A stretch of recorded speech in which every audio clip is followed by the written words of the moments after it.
too one-sided, and there's like not enough variables you're considering there. Isn't Wukong like super weak in the early levels too? Depends on matchup. No. Yeah, he can really fuck people up. Okay. Mm-hmm.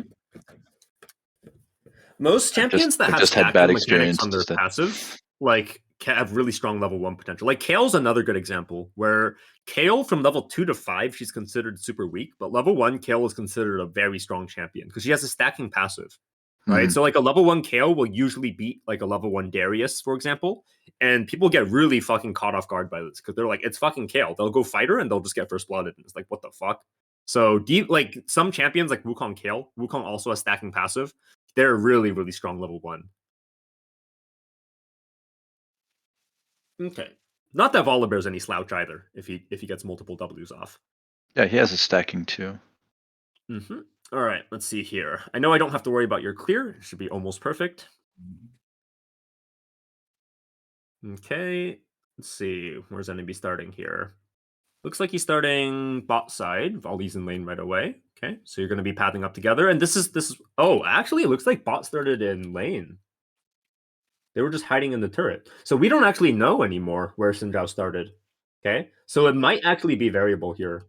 Yeah, it might actually be variable. I don't know where he started. There is also a chance he started on your top side with like because you didn't ward it. You did guard it, right? But there is still always a small chance that he actually went into your top side delayed, right? And that's kind of your choice to save that ward. So here I'd be thinking, I mean, he probably still started bot side, but we're not 100% sure. But that's also the worry here, what I talked about earlier. He can get there before you. Okay, yeah. Volley, definitely no level 1 slouch. Mm-hmm. Pop is fighting as well. Everybody's fucking dying. Okay. This guy's 1 HP. So you definitely want to be looking to see if you can just like break off your wolves here and go king bot, but it doesn't look like it. So you're probably just clearing into top here. Okay. Decent kiting. Mm-hmm. I think you're walking back into the camp a little too much. If bot lane is gankable, yes. But if it's not, then no. It's rare. It's rare because you might lose your top side. But generally speaking, if you break off for like a fast gank here, because of the time it takes to walk over, people don't go like 3 camps straight into this. They're usually like committed onto a camp here already. So you usually expect to lose 1 camp, like your buff. But if you recall right away, you can usually contest the rest of it. So it's not that big, right? If this is very, very volatile, then you can definitely go. But I would only do that if it's pushing into my side. If it's pushing into enemy side, it's just too hard, right? But if the enemy is trading in our wave, because of how minion aggro works, if they're trading in our wave, which way is it going to push? Yeah, because our minions are hitting them, and then exactly. Yeah, so our minions are hitting them instead of the minions. So it always pushes to us. So it's actually pretty common, especially in servers like Korea, for example, to 3 camp and then break off even from blue if this is volatile enough. Here, though, it's definitely correct not to. There's nothing to do. Yeah. You'll see it like when you look at this guy play, especially, or just any Korean jungler, because Korea is a much, much more skirmish heavy serve. Yeah, this guy. Yeah. You never really expect champions like Hecarim to break off their full clear that commonly. This guy full clears like once every 5 to 10 games. He breaks off at level 3 almost always. He usually, because Korea skirmishes so much. It's very interesting to watch, right? So you don't have to be too attached to, oh, I don't have red buff, I can't get. If it's pushed to your side and they're low HP, you can usually go. And the other thing is people don't expect it, right? They don't usually drop a ward that early if you're starting here because they expect you to path towards top side. And especially because when they get into early level 1 fights, usually means they warded bush, right? To like get control of the bush vision. So oftentimes you can just do a surprise gank, kill 1 or 2, right? This is especially true if you have something like First Strike or Treasure Hunter. Because you're breaking off your clear and you have kind of reduced gold, what's especially nice about this when you have Treasure Hunter is you get extra gold off this and you can actually get a good recall and get like double longsword. Does that make sense? So I'm like extra willing to do that on Treasure Hunter champs. A little bit less willing when I don't have Treasure Hunter because my recall is going to be trash. It's going to be like one longsword. Okay, let's see here. We're clearing upwards. I think that Volley used everything. It's going to be pushing out towards his side. Got a nice Ash Arrow. So what does this mean? Yeah, he's pathing top to bot. Okay, very nice. Right, and you can see he cleared out the 3 camps here. This is what I mean. Even the gank junglers will usually take this. So if you actually full cleared this way, I think you would get here in time, right? I think he would be done with this and he'd be in the lane at like say 305, 310 or so after his 4 camp. You could absolutely be there as Rengar, right? In the bush, and it's just instant win. Because these guys are going to be chunked. They're getting poked by Ezreal plus Senna plus Ashe, and you just be in the bush, level 4 Rengar, they're fucked. Right. So this is kind of what I mean by I think your level 1 analysis was a little bit too one-sided of like I would never go bot. I think you want to look at a few more factors than that. Okay, let's see here. Yep, so we finish off the full clear. And by the way, you can save your ward by eating over the wall. You can just save your ward. All right, all right. But you know, Right, when let's see Nintendo here. is not there and you have no gank, right? So it's I would rather just ward than using my ward. Because you know, like you don't have ward now, right? And there's nothing you can do after grab. You will recall anyway, right? If you would have saved your ward, you could have warded like the Grump, and then you would see where things are would path after it's like recall, you know? Like that would be much better. Because it's like full clear, right? And full clear, if you have time, you ward like the enemy first camp so that you know where the enemy's going. Mm-hmm. Good camp control here. You kind of see that there's just no way to fucking do anything, right? Top's full HP, he's being respectful. Mid's being respectful, full HP. So there's nothing to do here. No camps to take, no wards to place. So we just grab this recall. Can't really invade bot side either, right? Our bot's already dead. So most likely Xin Zhao's just going to immediately come back out, take the crab, and we can't really contest the Mum Raptor's Krug. So I would just take recall here, grab double longsword, and it is what it is. Kind of sucks, but yeah. Yeah, but the thing is, yes, it is a time waste like segment of the game, but eventually you're going to have to recall, right? And you'd kind of rather waste time with double longsword than without double longsword, no? Because what if, for example, Xin Zhao takes this, he comes back, he clears a camp, he sees another gank angle, and he comes again? Wouldn't you rather be here with double longsword? Oh yeah, even Dirk even that makes it even worse, right?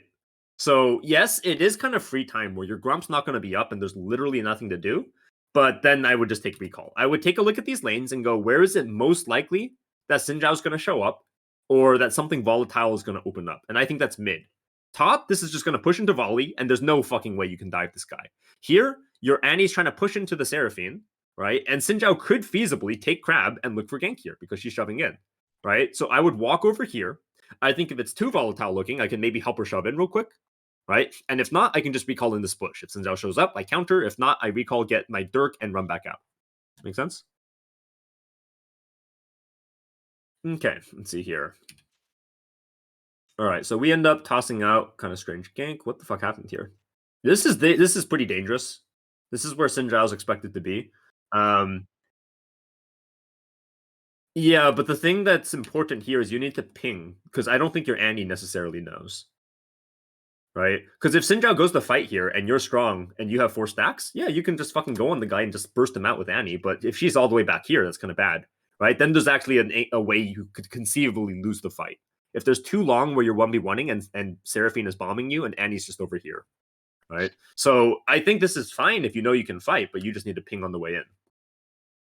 All right. Now you have a very smart Annie here, right? And this is unusual. Usually laners are very unaware, but she's actually following you in, right? She's actually moving in with you. So good job from Annie to lean. Ooh. Instant follow-up from her as well. Do you ever just eat her? What is Seraphine doing? Like, why is she doing I don't this? know why she's doing this. Oh, man, this is like Okay, never mind. I thought Annie would get some there. That was pretty fucking funny. I thought Annie would have some there. You see the Rengar goes on the brush? Why was I scared 2 seconds ago? I don't know. Let's check this brush. Oh, Rengar's in Scarlet board. I also don't know why you dropped the word here. I think this is kind of... I mean, if you're going to recall for Sweeper, I guess you might as well drop it, but... Also, why did you like walk this way? You know, like... I think this whole thing was pointless. Yeah, I think it should have just been a recall in this bush. Yeah, because the other thing is, like, I would actually be pinging the Annie to aggress here, because I know Xin Zhao's on this crab, and I know we win this 2v2 hard. I'm level 4, and we have Annie, and they have fucking Seraphine. right? And Xin Zhao probably already committed some stuff here. I know we win this, so what I would be doing here is actually telling Annie to bait and walk up. And if Xin Zhao comes in here, then we can maybe kill him, right?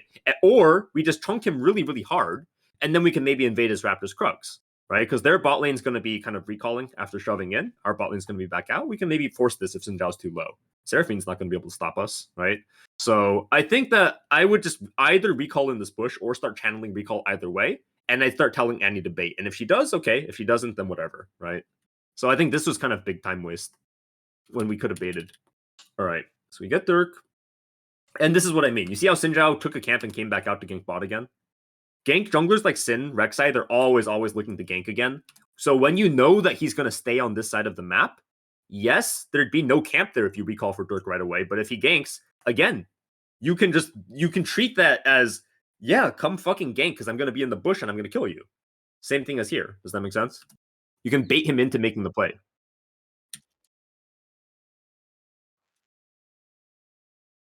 What I mean is, if you recall here, because your original logic was, there's nothing to do if I recall. The camps aren't up and I can't gank right away.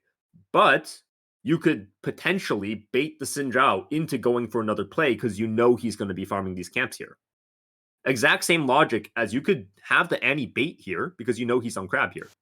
Does that make sense? So it'd be nicer to recall here, get the item, get the Dirk if Xin Zhao doesn't get baited into this play. So I think those are like a couple play options here that you're not really considering. Okay, let's see. He goes for bots. Should check his CS, see what he's cleared. Don't know, maybe he's taken both, maybe not. He's walking back to Krug, so it looks like he just did scuttle into... No, he's walking this way, right? I would instantly be hitting tab to check his CS. Because, to be honest... Yeah, what should you be doing here? Where should you go from here?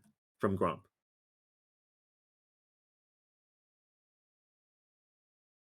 Right?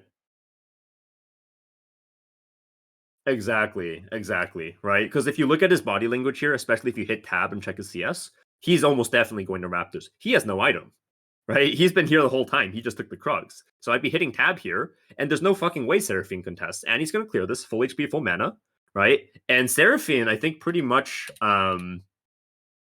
yeah, she's low HP and she blew everything. So if she walks in to try to contest, she's fucking dead. You literally just one-shot her. So going to Wolves here, I think, is insane. If you go to Raptors here, like it's turbo fucked. Yeah. I have a question, like when we look back, why did we go to our Grump instead of enemy Grump? I think we saw enemy Xin Zhao being out of tempo and that we are stronger than him, right? So if he clears that camp, then we could have just taken his Grump, I think, and then cleared the Wolves and then went into our Raptors path downside and the Dragon, I think. You mean running straight out from here over to his Grump? Yeah. It depends on what you see. Like here, you don't see Xin Zhao yet, right? So he could just be clearing up this way, and you'd kind of reach there late. And you're not going to have immediate prio because Baldi's pushing in right now, right? So Wukong's going to be stuck over here. The plan is still up, right? If you jump over it, then Xin Zhao's kind of doomed, I think. I think we saw him somewhere around here. We saw him, right? We recalled around a little bit later than us, right? Yeah, we saw him. I think, again. but I think it was after you already committed to walking into bot jungle. Yeah, like you're already pretty committed towards running bot side here, right? If you had the info earlier, maybe. Pretty sure we saw him, but I'm not sure. I think he comes out here. Like this is where he came out after this, okay. and then he left back towards because he went to Krugs and then he came out here. Right, this is where he showed up, so it's already committed. Didn't he walk before like to his Krugs instead of recalling or something like this? And we saw him on vision. Something was really odd about No. The only thing here was I think we chased him down river, so of course he's going to walk away from us. That's it.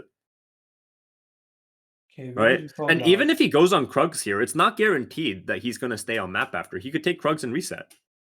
Right, just Krugs reset over to Grump. So I don't think it's correct to just sprint over to Grump from there. But it's a good thought, right? It's a good thought to look for aggressive plays. But here, definitely, I think that you should have just been invading him on Raptors, kill him there, take his Raptors, and then it's like he's pretty fucked. Because he's playing Xin Zhao and he's already behind, right? That's a disaster case. Okay, let's see here. Again, what you really need to be doing, hitting tab, checking his items. There's invade on topside potential.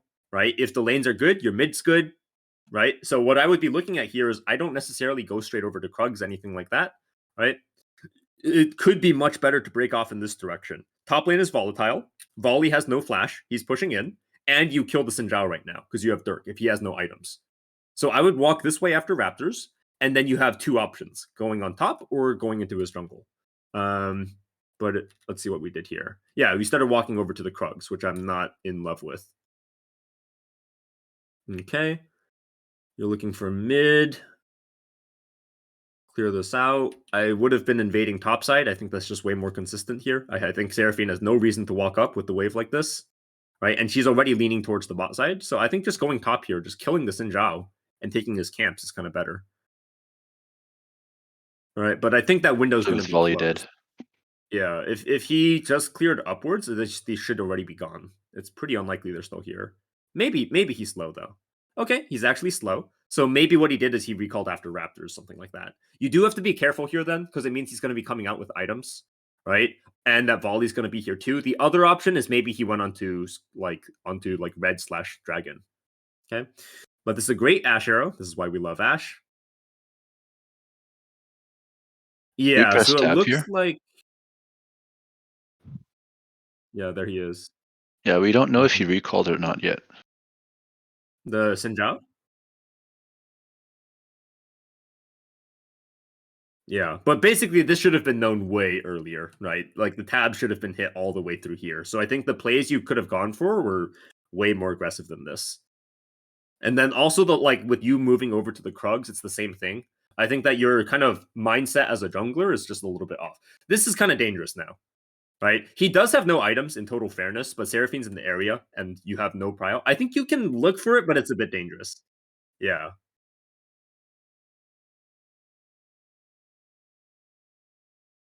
He might have gone for Crab. Okay, then I guess he just reset. Because I think you can look for this because he's low, right? Prio is kind of like if it's going to be an extended fight, it's bad. But if you can just one shot the guy, it's fine. So I'm fine with you doing this, right? It's like the logic is there. You know he's low HP, so you look for it. Okay, he doesn't come, so we grab this into Crab. This is fair. Okay, shit's happening top. Let's move over. Okay, he ults in. Nice free kill. Okay, toss bola. Ooh, oh, he had flash back up. What the fuck? Oh, it's because they traded on the level 1 wave. That's pretty unlucky timing. His flash literally just came back up, like within the last 10 seconds. So that's pretty unfortunate, but it is what it is, right? Wow, Xin Zhao is just not backing. What the fuck? Okay, yeah, fair response. Why doesn't he recall? Does he just not want items? He had a 2-0 start. Oh god, dude. Everyone, please learn from the Xin Zhao. Just don't jungle like this. That's the important takeaway.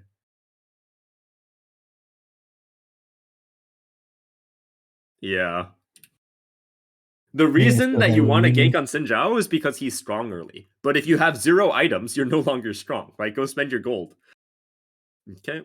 Let's see here. Unless you're Nunu. Come on now. At least personally, I would have just cleared here. Right? I don't think this recall is big enough to be worth just taking the Warhammer and dipping into futures market to come over here. Honestly, I would just clear. I think that Dirk, the big spike. Yeah.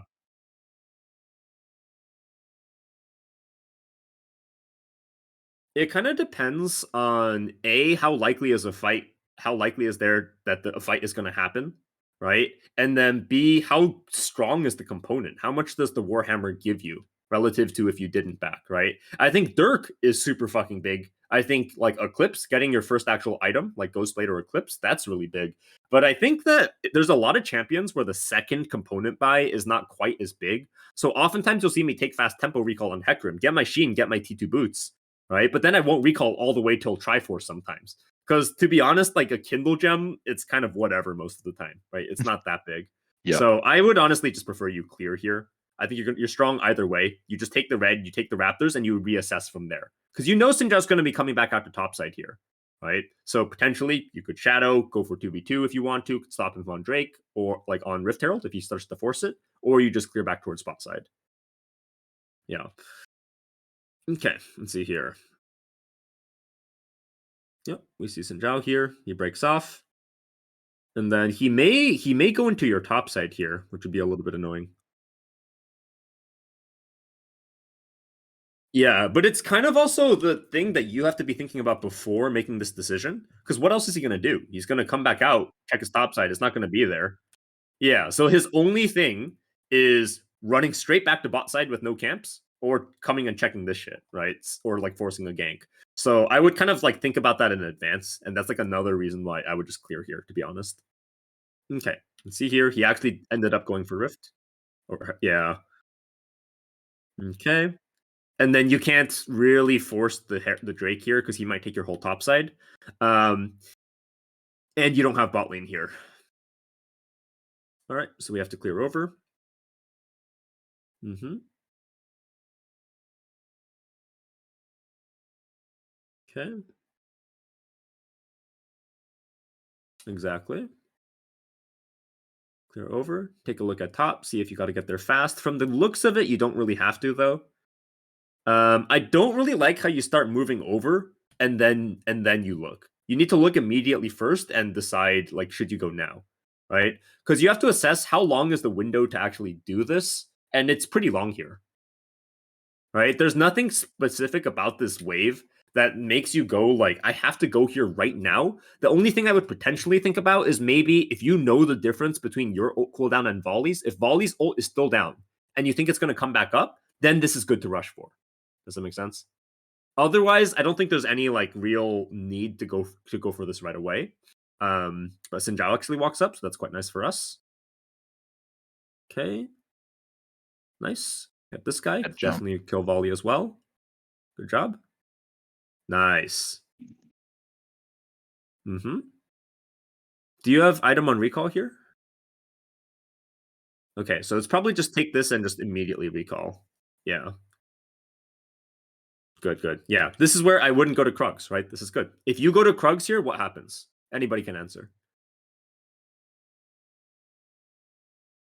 Exactly, exactly. No sense in giving that up here, right? In my game, I gave it up because I wanted to kill, and that's much more than a Krugs camp. To do it for a Krugs camp makes absolutely no fucking sense. The only reason I would walk to Krugs here is if this gives me my mythic, right? Then that's probably big enough. But this is good decision. Mm-hmm. Very nice. Okay, you probably should ping around Krugs right now. Okay, this is really, really dangerous for Ashe, yeah? Xin Zhao could just WE onto her over the wall. So this is a bit dangerous. You know he's coming to bot side, and mid is ungankable right now. So I'd be pinging over here. It's a bit dangerous for these guys to walk up. All right. He actually ends up coming from other side, so we get a little bit lucky here. Yep. Okay. Mm-hmm. He probably just expected you to fucking, I don't know, maybe he thought he could get away with it. But we've already seen this guy's not very good, so maybe auto-filled. Okay, his red is up, so we can go grab that. Okay, should be looking bot. Oh god. Okay, just that. I'm gonna pretend you didn't say that because I don't even want to. That's depressing. Okay, we can grab this. Spot's low, so we can maybe look for 1v2 after. Yeah, this kind of comes down to, again, you're still not tracking CS. Because if you were, you would know that this is probably down. Because, hey, look at the direction he's coming from, right? So if he showed up over here, how much CS did he have here? Did we hit tab? Yeah, 45, exactly. Because like during the gank, of course not, right? But as soon as the gank ends, you should be hitting tab and going, okay, Xin Zhao's at 45 CS. What does he have the next time he shows up, right? So let's see if you hit tab here. He shows up, and you see how he has 49, and he came from this angle. Raptors is guaranteed to be down. And if you knew that, then you know Krugs is also up. So the correct move here, not moving to Raptors, move down towards Krugs, and if enemy bot overextends and keeps going, you just go 1v2 them, right? Because you have ult, you're turbo strong, they're 1 HP. So again, I think we lose another opportunity off of not tracking. Yeah, look at this. Look at this, right? Absolutely split up. This is free Jinx into potentially free Swain as well. Because he'd get chased down river into the Annie. And do we still get this? Or is it? Okay, nice. Okay, we still get him. But you can definitely tell that this is quite fortuitous, right? This should have been way, way easier. Mm-hmm. Okay, let's see here. All right, so you're starting this up. Seraphine walks in. Okay, and then Sinjao walks straight back out. Okay, I don't blame you for this one. I don't blame you, right? Like of all things, like she looks really fucking vulnerable here. His laners are dead, right? So it's just kind of unlucky he happens to be in this exact bush. So I don't blame you for this. It's unlucky, but it wasn't a bad play in my opinion. Okay, so it just goes kind of poorly. Because what I would have expected is he'd just be at Krugs right now, right? I mean, I guess it depends on recall timer. Like he either goes to Krugs or he just goes over to topside. And I feel like most smart junglers would have just gone to topside because he has two camps up there, right? And you came and ganked bot, so as Xin Zhao, I would be kind of going like maybe he took my Krugs, right? And he's gonna take Drake. So I don't know why he's there. So I think that your play was correct, and the Xin Zhao just sucks. And because he sucks, he got a lucky play, right? So it is what it is. It's Maybe whatever. he did count CS, and he knew that you only took the red buff. Okay, true. Maybe the Xin Zhao is so fucking bad, like all across his gameplay, but this one thing, he tracked you the way you didn't, and he knew. True. Okay, but yeah, this is quite unlucky, but I don't blame you. Okay. But it is pretty funny to see that if you were the Xin Zhao here and you tracked CS, it's true. You would actually know Rengar didn't take your Krugs, right? And you could make moves off of that. So it's like you can kind of see from both ends the importance of actually tracking throughout the game. All right, let's see here. So bunch of us died, bunch of them died. Not the worst. Okay. No Drakes have been taken yet, so if you want to take it, sure, but it's not going to be that impactful, right? It doesn't really mean much in the context of this game. Both teams are also like a lot of all-in champions. So this is not even like an AFK poke game where like the like oh, this is Hextech actually. So Hextech's not bad to get just because the value of this buff is much bigger than the other ones. It gives 5% attack speed, 5 ability haste. That's actually not bad across your team, right? I think most other Drakes have a gold value of like 400 to 500 gold in the early game. Hextech Drake has a value of about 1500 to 1600 in terms of raw stats. So this is actually not that bad to take just because it's Hextech, right? So you don't like this game is most likely not going to reach Soul, but it's not a bad idea to grab this if you can, just for getting it. Wait, Okay. Chad, with Yomu's build, are you not taking boots early? Just on purpose, or what? Do you have them? Couldn't you have not bought long swords and just gone boots here?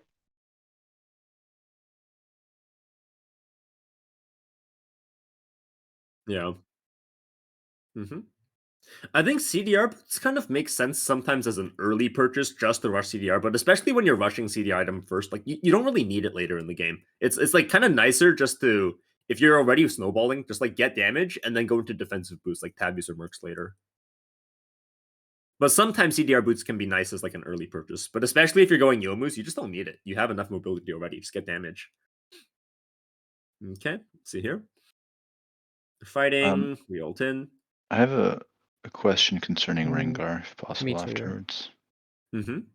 Go ahead. I don't really understand how his new ferocity from leaps work.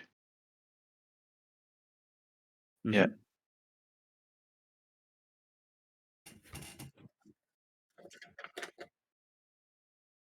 Yes.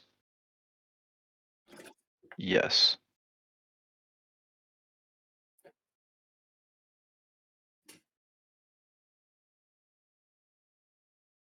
Oh, as long as you don't have a purple stack in your bar? Oh, okay. All right. Yeah, because like I was.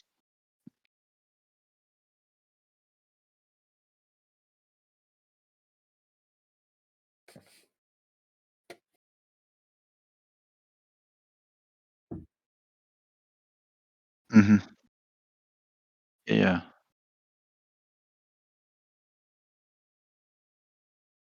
Yeah, I just because I read the tooltip and it said whenever he reaches 0 stacks of ferocity, his next leap now generates 1 stack regardless of current stacks. And I was like, wait, I don't understand what that means. Yeah. Okay. Yeah. Okay. Yeah, I got it. Thanks. the tooltip wasn't helping me. All right. Okay, let's see here. I think let's see, your Senna is down here, Annie's down here. Are they staying? So you take Drake. Can I ask something? Mm-hmm. Earlier on, before he went to do the bot lane fight, Zin's camps were spawning.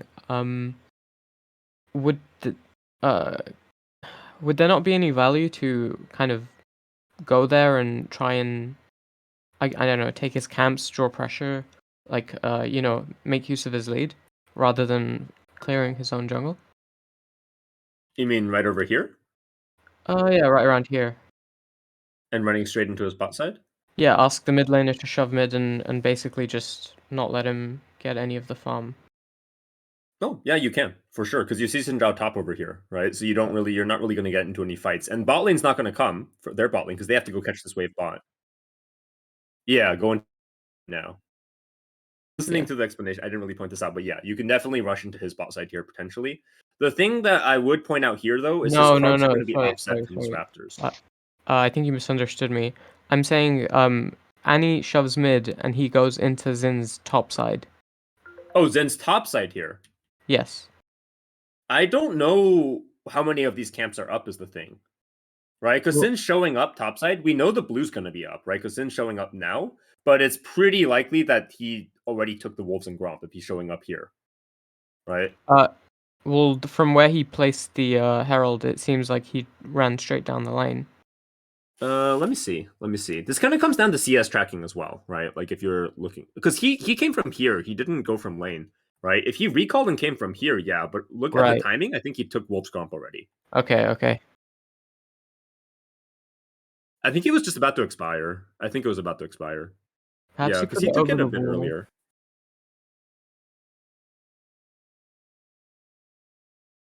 All right, let's see here. So he has 53 here, and then he shows up. Yeah, he definitely took these already. Okay. Yeah, Got but it's it. a good thought for sure. It's a good.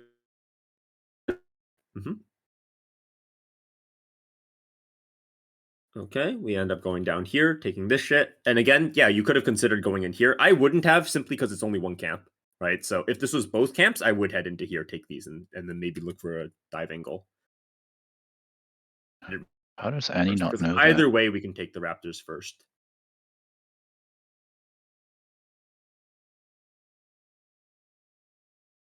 Okay, we come kill these guys here. This is fine. The one thing I would say here is, depending on Annie's body language, you could maybe look for a regank on the bot as they're running. They're already down on ults, right? And you can literally just one-shot them on the way back out. So you can look for this as Rengar. It depends on if you think Xin Zhao is going to be coming and if you think you have anyone with you, right? But that's always something you can look for, regank at this angle.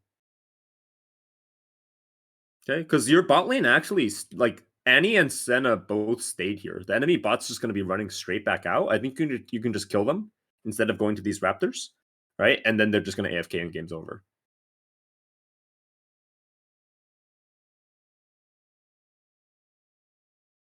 All right, let's see.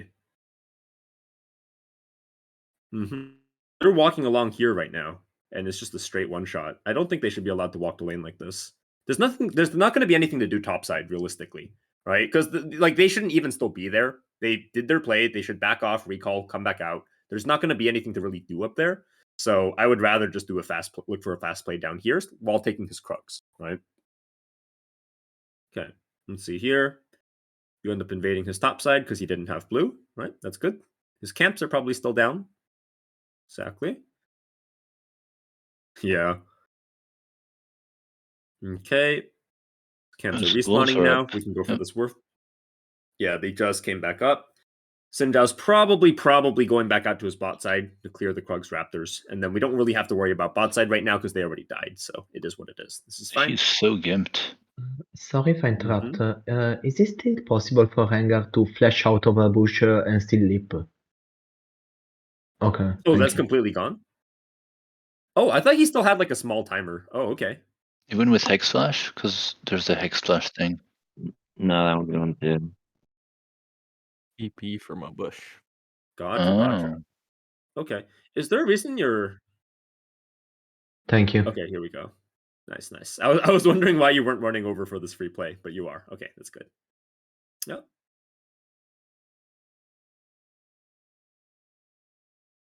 Mm-hmm. Seraphine comes over. I like what the reason is why did we walk downwards here? Because that's the thing. I think the reason why this ended up not completely free is because they ended up seeing you and you were late into the play because you walked through you walked on vision. Yeah, like because it's pushing in here. You have ult. The first thing you should be looking at is what can I dive him, right? And these camps are up. So either way, it'd be nice to run into here because you absolutely one shot Sinjao right now. So it's really weird that we walk like this because we went through vision. Whereas if you walk here, you're not seen. Like this vision doesn't cover this little corridor. So if we walked here, went right into it, then this is completely free. Okay, so we end up dying. It kind of sucks, but is what it is. All right. Okay. Run out. I'd be running central first, just because shit is happening, right? And the last thing you want for is like them to die, because then there's nothing to fucking do. You clear your camps and they die while you're clearing. You do have Ghostblade. It's literally come in and toss a bola, because sometimes they'll overcommit, right? If Sinjao has to go in to actually do something. Yeah. You could just hop out of her camo as well. So it just kind of comes down to how volatile mid is right now. If there's nothing that's happening, yeah, sure, right? But if stuff is actively going on, just take a couple seconds, walk over. It's not a big deal by this point in the game. You already have 2 items, so you're looking for combat. Okay, smite this real quick.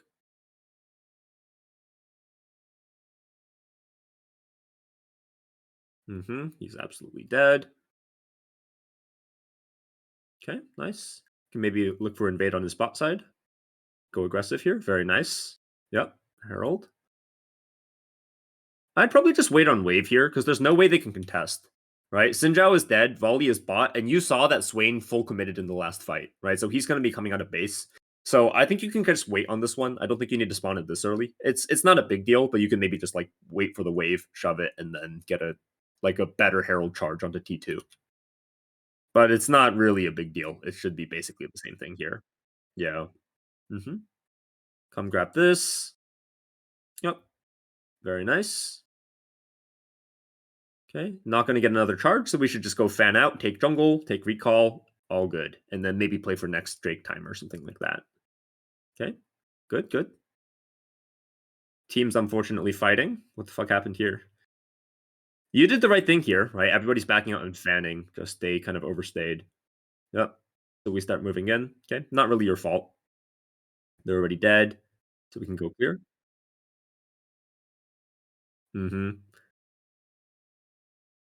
Okay, this is fine. Only thing I would say here is, yeah, actually, I guess this is fine because the enemy team might actually aggress after this, right, and look for a play or look for a turret. So getting the red quickly and being around mid is not a bad idea here. Otherwise, would have been better to go to Krugs first. Okay, yep, just clear downtime. Not much happening here. Good. Maximizing strength before Drake. This Drake is not terribly important. It's like they're probably not even going to fight it, and this is like your team's most likely this isn't going to go to soul point, so it's not a hugely important Drake, but it's a opportunity to force the enemy team into a fight because they oftentimes players don't recognize that they can just give up the Drake and it doesn't fucking matter. They should be fine with giving this up. Yeah, exactly. They have Jinx, they have Sarah, they have Frontline. They can just chill here. Their scaling is pretty good, so they don't need to contest. But one of the reasons we centralize around Drakes, even if we're not going for Soul, is just because maybe the enemy team comes, right? And then we fuck them up. I don't know if I completely agree with... Okay, when I say I don't completely agree, I mean I think this is shit. I think you should get Tabbies here. Right? They have auto attack from this guy. They have auto attack from this guy. This guy. You already have CDR because you're going Conqueror. Or sorry, Tenacity because you're going Conqueror. Actually, you probably have Alacrity here, right? Yeah.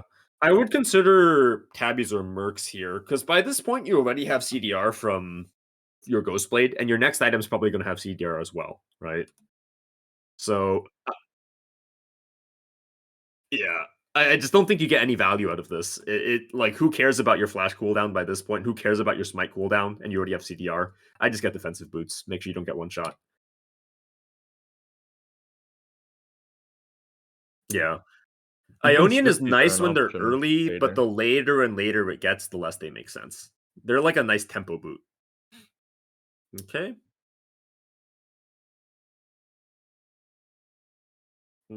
And then here we go. Like, enemy team, for some reason, they're actually here trying to contest this. Makes no sense. We get free pick. Yep. Very nice. Okay. Now, this is going to be a little bit of a lull state because your team is not like ahead to the point where you can just absolute free siege into their base. So by this point in the game, it kind of comes down to if you can, you definitely are strong enough to control waves, right? So you should look to push the waves in, make sure people don't get caught, and basically seesaw back and forth, wait, like look for opportunities. If nothing, that's fine. Then we can just pressure around Baron when Baron spawns. That's all we really need to do here. Could it possibly be a good decision to like not take the Drake to bait the enemy team again, since it's going to be a lull state anyway? Probably not. I doubt they're going to get bait into it again. But I mean, like, there's no rush in taking it. Just imagine you just like leave a piece of candy on the ground, you kill them, they come back for it, you kill them, they come back. Yeah, like when you put a pink ward over the wall and your fiddlesticks, right? Yeah, it's a funny thought. No, I'd just take it. Right? There's gonna be Baron It would coming up never in a minute work, anyways. but it would be funny though. Good question. What It'd does be that funny mean, as fuck. lol or loy? I don't know what you guys are saying. A lull state? Oh, look, A it lull just state? means a time when there's not that much that's up, right? So, for example, when Dragon and Baron is up, that's a very active time in the game because one of the team is probably going to be setting up to take one. A lull state means there's periods of the game that are kind of dead to a certain extent because it's really hard to do anything, right? It's very, very difficult to actually siege into the enemy base at 20 minutes unless your team is insanely strong because it's tough, right? There's a very small distance between the turrets. There's a wall in between, so you can't really cut people off of their rotations, right? It's very easy when your team is strong to go for tier 1s and tier 2s, especially tier 1s, because, let's see here. Let me draw this down. Holy fuck, I'm like dropping everything. Someone needs to mute, by the way. They have a really, really loud keyboard. Do you think it's These... Oh, no, it's not okay. me. Don't worry, I wasn't typing. When these towers are up, right, it's super fucking easy to go press in when you're strong because there's a really fucking big distance between them, right? Teams cannot go support each other very quickly. And if they do, you can cut them off. You can control vision here and they walk in and you just kill them, right? Really easy. But when the game is accelerated and you've already taken tier 2s and like what you're kind of asking about is like sieging this is not so easy at 20 minutes into the game, right? Unless your team is up like 30 and 10. They have a very, very fast move between the turrets. They can heal instantly and come back out, right? And we also can't cut off their path like we could with the tier 1s because there's a wall in the way. So what we mean by lull state is like sometimes games will reach this point where your team's not strong enough to siege in, but also the objectives are down. They're on cooldown. So there's not very much to do, right? And that's what's called a lull state. Yeah. So what you kind of do at these times, you push waves, you maintain control of the map, you see if you can like get control of the camps because you're pushing in, right? And hopefully, you set up in positions where you can catch the enemy team out. And that's about it. You just kind of wait. And if they don't get caught out, there's not that much to do. Now, there are ways that you can be more successful in the lull state of the game. The problem is it's very hard to set it up in solo queue because it's more of a macro thing. Okay. I'll talk about it briefly just so you guys have some awareness of the concept. But do note that it's hard to pull out. It's hard to do this effectively in solo queue because it's a team-wide macro move, right? And what it generally comes down to is something called seesawing, right? What you play off of in lull states is the difference between the timers on the side waves and the mid wave. Mid waves arrive faster than side waves by 10 seconds, right? At the start of the game, the first wave will arrive here at 120 and arrive at the middle of mid at 130. They'll arrive here at 130 and here at 140. Right? So there's always going to be a disconnect between the timing of the side waves and the timing of the mid waves.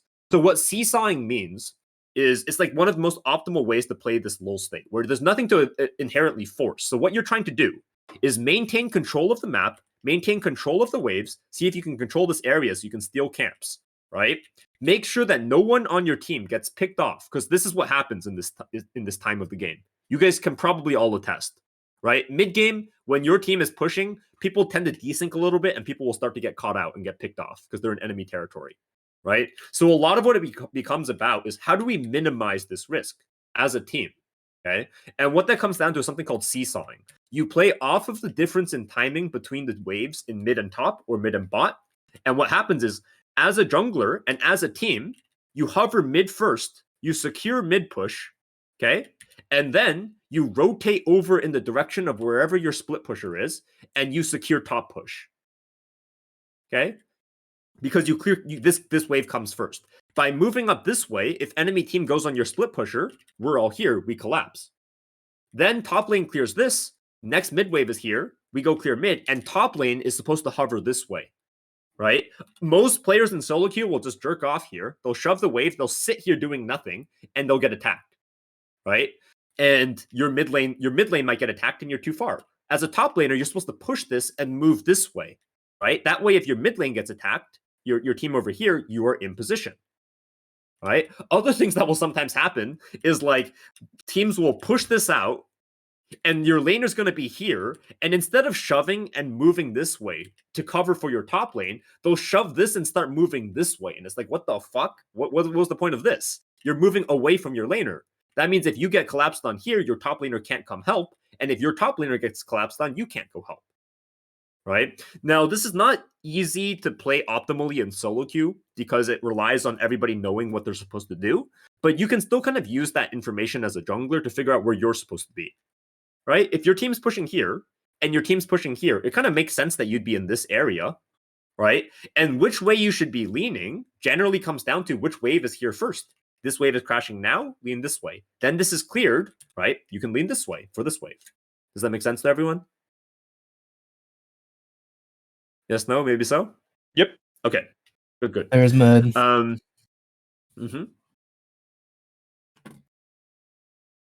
Okay, let's see here. So that's what I mean by lull state. And that's basically what should be happening here. You see how we have people pushing mid, we have people pushing bot. That's usually you don't have 1-3-1s in solo queue. They don't materialize a lot unless you have like Zed and Fiora. But you can see here that Rengar's move in a timer like this. If we cannot directly oh shit, that was unlucky. What the fuck happened here?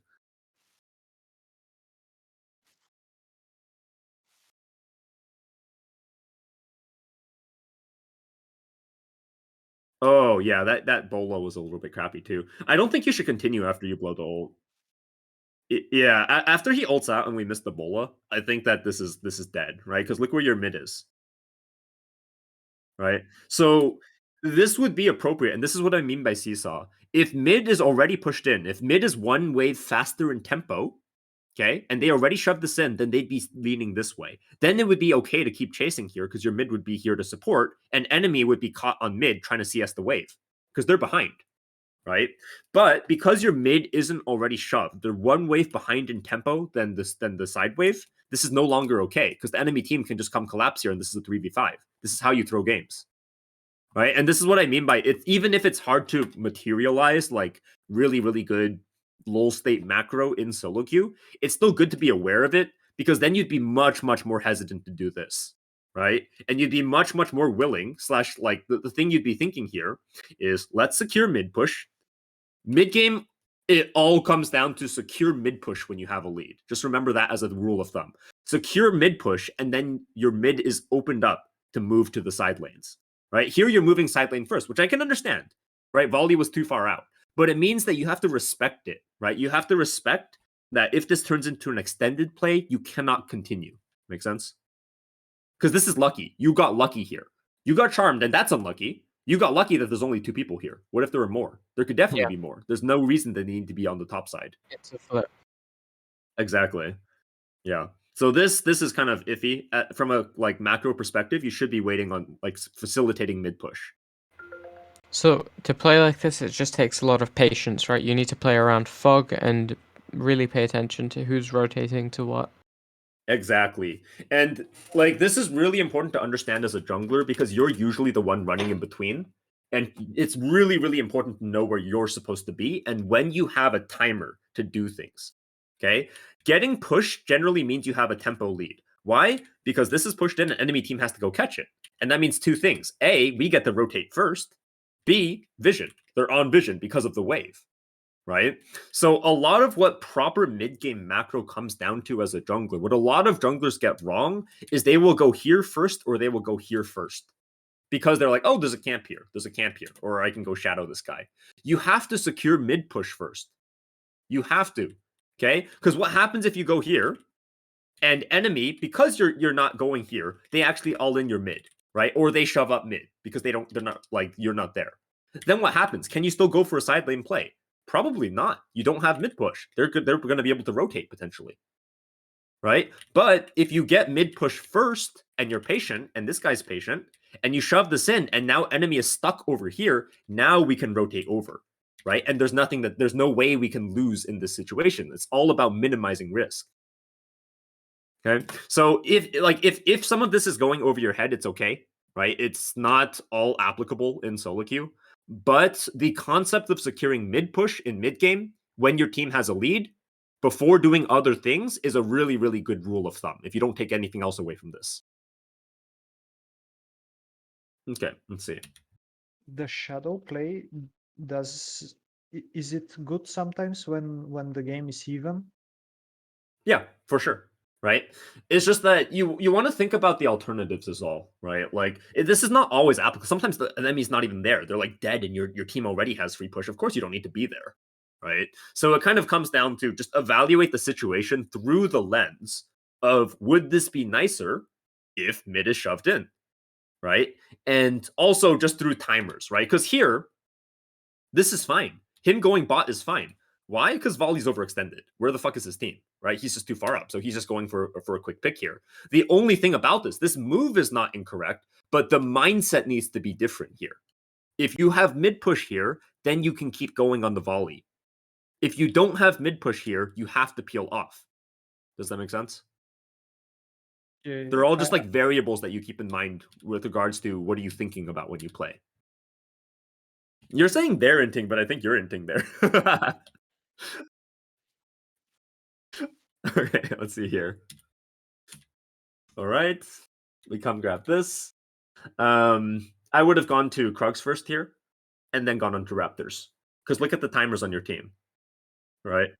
Exactly. So if you go to Krugs, then they go mid, and you'll be mid at the timer where they'll be mid, right? If you do this, then by the timer they're mid, you're going to be on Krugs, which is kind of troll, right? Look at this. This makes no sense. You'd rather be here. Yep. And then this happens because of it, right? And imagine we did go Krugs into Rap. Well, he's dead right there. That's game win. He's dead. We go on him. He probably doesn't have ult backup yet. He doesn't have flash. We kill him. We take Baron. It's game over, right? So it kind of comes down to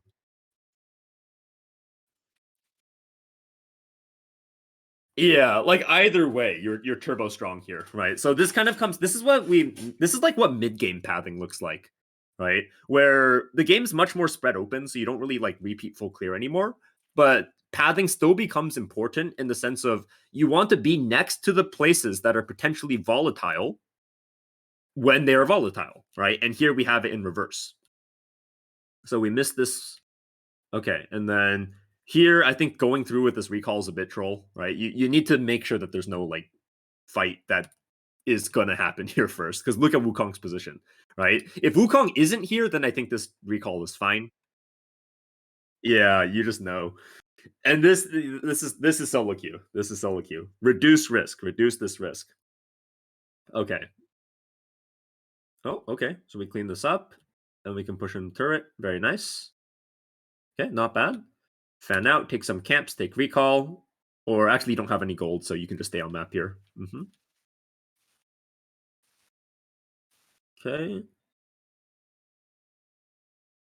Something happens. This is I think you're just kind of playing with fire. Do you see how like you keep splitting off your team whenever they're going mid, even though we've seen that they like to fight, which every solo queue team likes to do when they're ahead, right? Who the fuck wants to like play passive when they're ahead?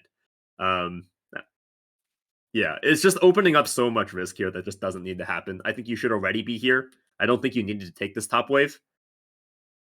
And then you'd be here on this timer, and then when this fight starts, you're actually there. Because I think if you're there, how the fuck do you lose fights with this, right? Annie ult into Annie's, yeah, like Ashe ult into Annie ult into Wukong ult, Senna ult. Yeah, So I think you're just desyncing a lot here, and it's like creating risk that just doesn't need to happen. Now you don't need to be right there because you're Rengar, right? You're fine being a little bit away, but I think you're too far away, and you're this is happening because of you, basically. Okay, this is a little bit unfortunate, and the game's kind of slowed down because of it. All right, let's see here. Okay. Oh, this is tough. Like we'd ideally wait on Wukong here to get an ult off. Yeah, this is a tough fight. This is a tough fight. We weren't able to set up for this, so okay. Yep. That's tough. And then this is extra sad because they have Jinx Seraphine, right? Jinx is gonna keep scaling. And I don't think your team's scaling is too insane. Ashe is never gonna do that much damage. Senna, oh my god, he's actually going Mandate Ashe? Was that farming Senna? I didn't even realize. Yeah, I think Jinx Seraphine scaling is just like turbo insane compared to your guys. You don't have an insanely weak team by any means. Wukong's still fine. Senna will scale well. You still have one-shot condition with Annie, but it's just tough, right? It gets tougher and tougher. You never want games to go late into Jinx Seraphine. Okay. What happens here? They're kind of split off. And this is overall what I mean by solo queue risk and minimizing risk during lull states and why it's important to understand as a jungler. Because yeah, you kind of when we get ahead, we get very, very careless. It's just human mentality. It's a fucking game, right? Who wants to be like stick up their ass, try harding nonstop when you're up 30 and 10? Nobody, right? You tend to become very, very careless. And that's why, like, I do it too. It's natural. Everybody's gonna do it. But that's why it's important to recognize those safer mid-game patterns so you can kind of do them like clockwork, right? Just like do them by pattern recognition. Because I don't think it's natural for you yet based on how you're playing. Yeah. And then this is tough. Yeah. I like it. I don't see many win cons for your team here outside of if you guys play around Jinx's flash timer and just instantly blow her up. But that's tough into Seraphine, right? It's not so easy into their team either. But maybe. You do have lots of instant burst pick. So if Jinx mispositions, then that's going to be big. Okay. Wukong's doing a great job here. You see how Wukong's pinging like everything? Yeah, he's doing a great job here. And if nobody is doing this, it should be you. It should be somebody needs to do it. Because that's what all of these fights are going to come down to. Does Jinx have her flash and exhaust? If she does, it's going to be turbo hard. You're going to have to maybe even int to try to blow it without losing too much. And that way for the next fight, you have it up, right? Or that she has it down, rather. Okay, let's see here.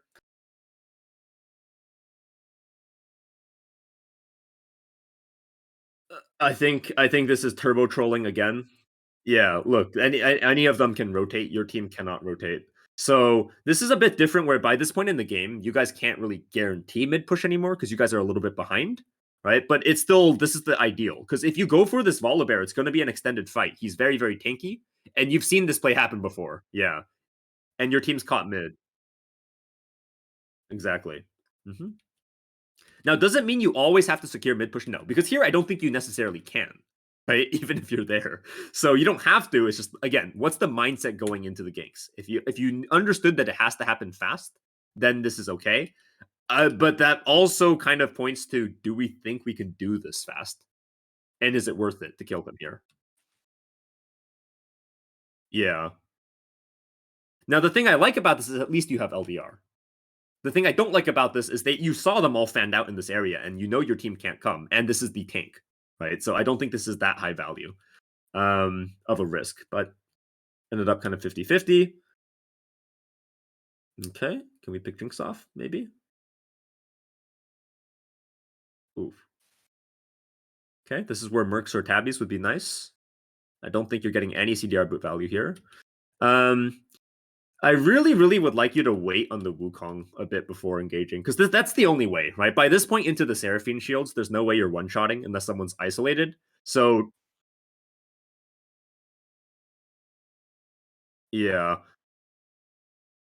I guess maybe for setting up Wukong, but I don't think you have enough damage without Annie ult, right? So the way I would look at this is I think that we need everybody here, and you need to be coordinating your burst with Wukong. right? If Annie had ult here, I think this is okay to bait them in. Without Annie ult, I don't think there's enough damage. Wukong does piss damage in his ult, by the way. It doesn't do any damage. His damage is all through his Qs.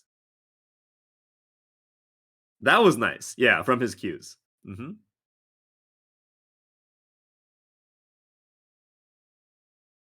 This is nice. Let me see here.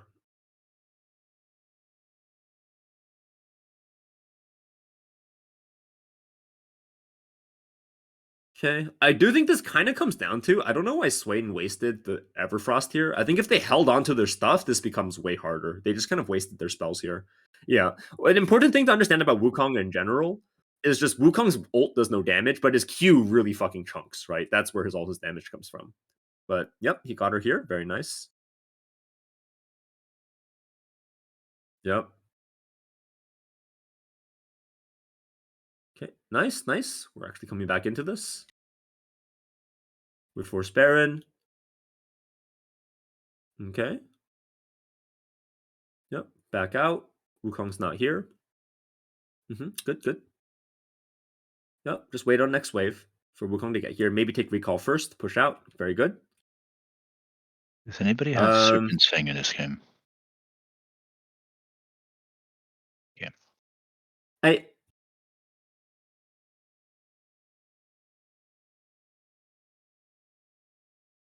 I'm thinking on the Ashe or Senna, maybe. Because Seraphine shields are, like, insane. Okay, I would personally rather be with team here. I don't want to be 1v1 versus the fucking Volibear, personally. Like, I would just be with team, securing mid push, and then you can just push mid bot, right? Like, full tank volley is not going to be threatening your base in any way, shape, or form here. And I don't think you have a team where you really want to set up like a 1-3-1 push, right? You don't have two solo laners that want to split. Gotcha. Yeah, but realistically, I think it's probably better to be around mid, making sure that we have control of mid wave, and then that naturally converts to Wukong being able to push this, and we can just push mid bot.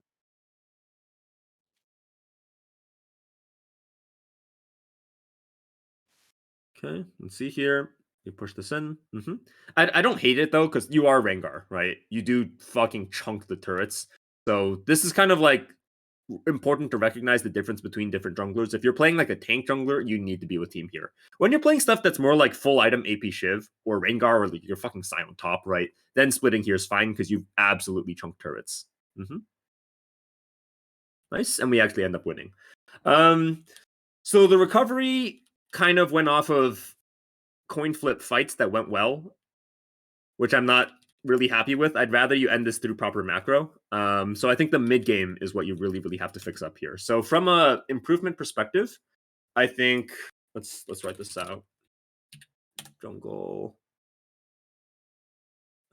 Where's Def Leopard?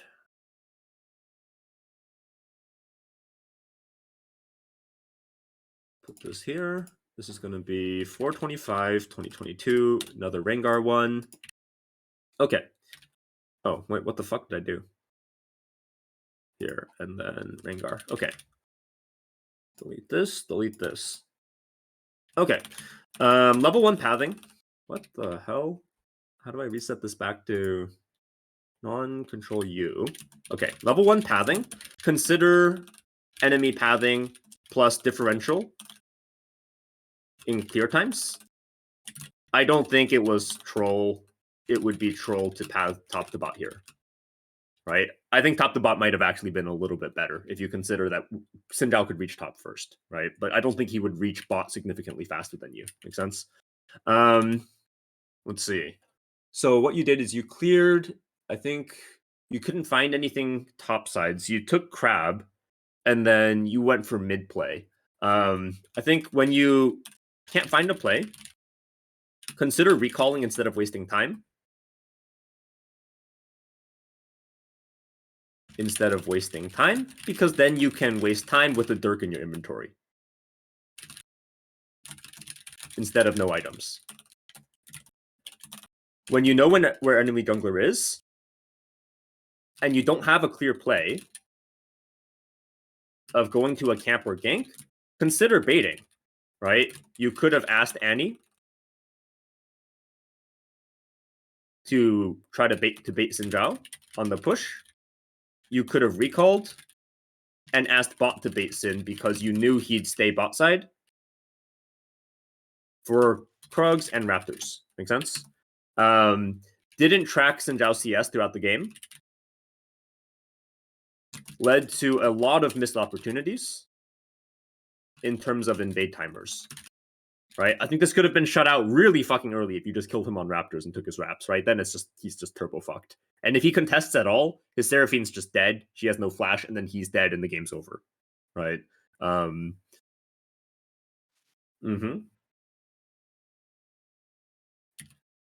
Exactly. I know it's hard. I know it's fucking annoying to do throughout the game, but you could see just how many times it popped up. Even going to the Raptors instead of bot side, right? Like, missed opportunity to kill him at Raps. Went to Raps later in game when they were gone and Krugs were up, and missed opportunity to take Krugs and killing bot, etc. Right? And then I think mid game during lull states, start to think about mid push into rotate to secure side lane push, right? Called seesawing. Now, a lot of this is not necessarily fully in your control as a jungler, because a lot of it also comes down to if the laners are doing things properly, right? And there's a lot of details to how laners are supposed to play lull states, right? This is some stuff where I'm not that good at it, to be honest. My understanding of it is a bit rudimentary, because again, this doesn't get executed on perfectly in solo queue. So as a solo queue player, you don't tend to learn about this as well as competitive, right? In competitive, people get this down to a fucking science, because lull state is basically the entire game in competitive play, right? People play properly. You can't just get free picks and end the game. So everything comes down to, what do you do in between the objective fights? How do you set yourself up properly for the explosive objective fights, right? So there's a lot of stuff in terms of detailing of how this stuff is played out, where even when you don't have push secured, sometimes people will rotate. So for example, a top laner, right? Let's say that, as an example, you are playing what's like a weak side top laner, like GP that won't, like GP Ornn, something that won't have control of the wave, right? Ornn, let's say, like an Ornn that's a little bit behind, right? And then the strong side, let's say this isn't as a Jace over here, that's like 3-0. Okay, so let's say there's a wave that's like this. As Ornn, can you walk up to this? / should you walk up to it? No. Right? It doesn't make any sense. You're not going to contest them here. You're going to wait for Jace to push in, and you're going to farm it out here, correct? What a lot of top laners will do here is they're going to sit here and wait for the wave to push in. Does sitting here make any sense? Why?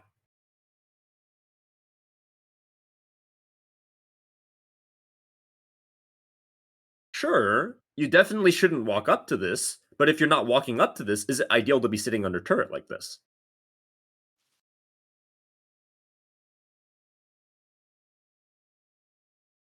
Well, if you can get an XP, like usually by this point, Jace pushes so fast, it's gonna, like, it doesn't matter, right? Basically, what I mean is, as the weak side, you can't really walk up to this wave until it's actually pushed into you, right? And sometimes the situation's a little bit different, where, like, let's say the wave is still here, right? And it's slow pushing into this side. A lot of tops will just go sit here and wait. It makes no sense. Under the seesaw concept, where do you think this guy's supposed to be? He should over mid. Yeah, exactly. He should be hovering up towards this side if his laners are here. That way, if something starts over here, he's in position. If nothing starts, he just walks back here.